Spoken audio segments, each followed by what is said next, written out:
Hello everyone, my name is Michelle Smith, and today I'm going to be speaking about the ongoing debate regarding private and public school systems and essentially which one students are better off attending.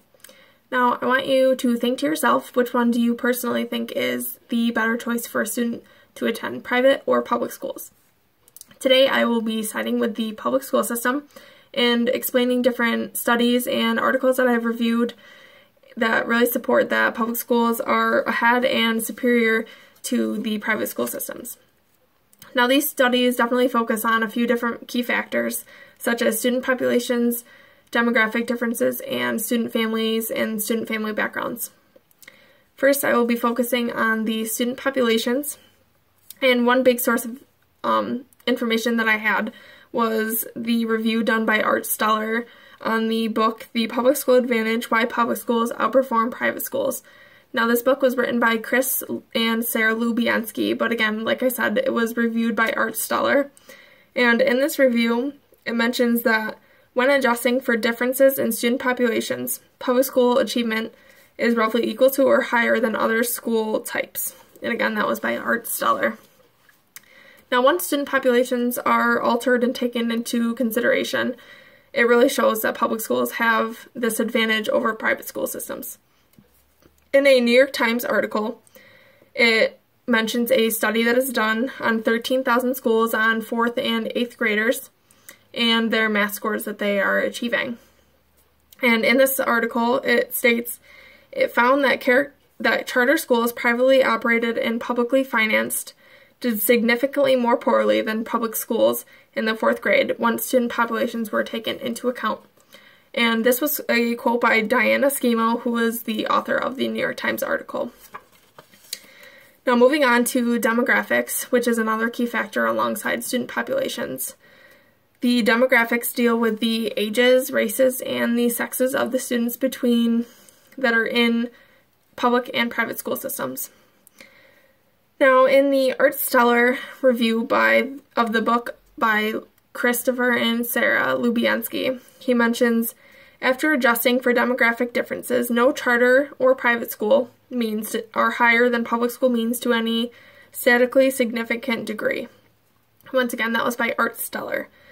Now, the private school effect comes into play when speaking about demographics because, as many of us may have heard or thought of before, private school systems definitely have this sort of air about them, or this sort of appeal that they have generated for themselves.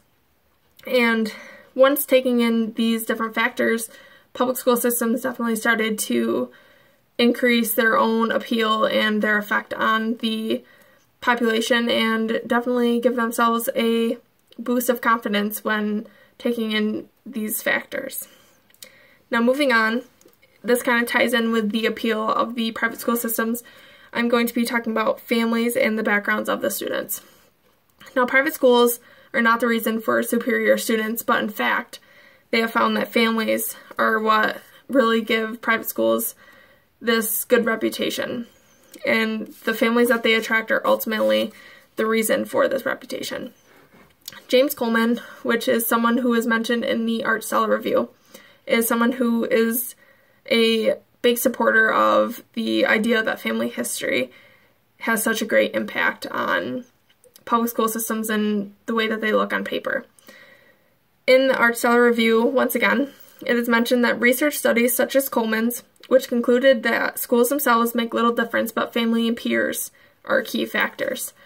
This kind of ties into what I was saying. The family backgrounds of the students really do have such a great impact and definitely need to be altered and taken into consideration when doing studies to really even out the students that you're studying to get in an honest review.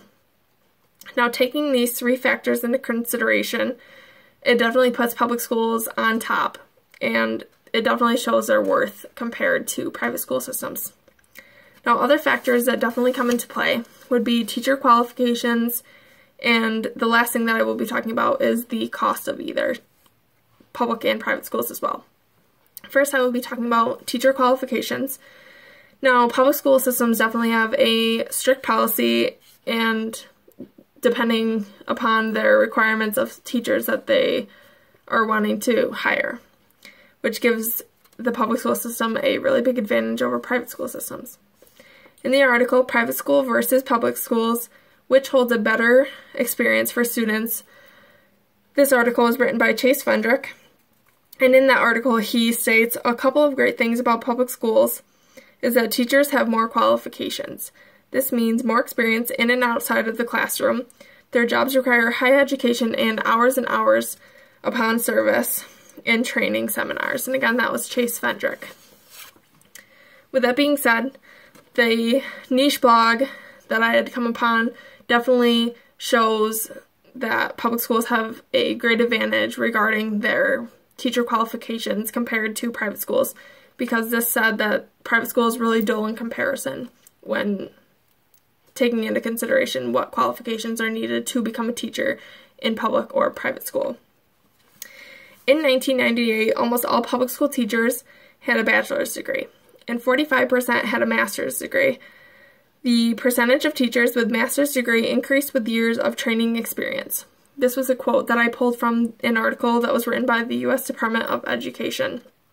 So obviously, as time had went on, more qualifications were gained by teachers, more experience, and that really adds to the experiences of the children that are in school, in a private school, or in a public school, excuse me, and it gives them a greater education. Now, my final argument will take into consideration the cost.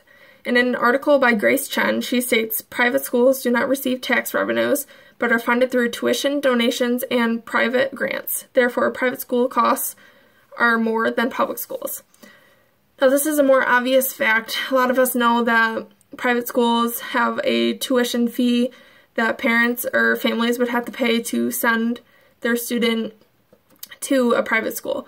Now, this is something that I think is important when determining which one is better for the student at hand, but I definitely think that because public schools are essentially free, I mean, not really, but it definitely gives them an advantage because families will not have to pay tuition, and it's just a greater opportunity for the family itself.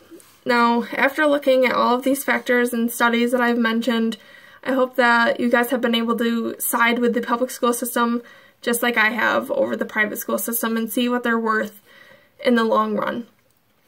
Now, all of the questions that I have asked in the beginning, you can hopefully have answered, and thank you for your time, and I am looking forward to watching all of your speeches. Thank you.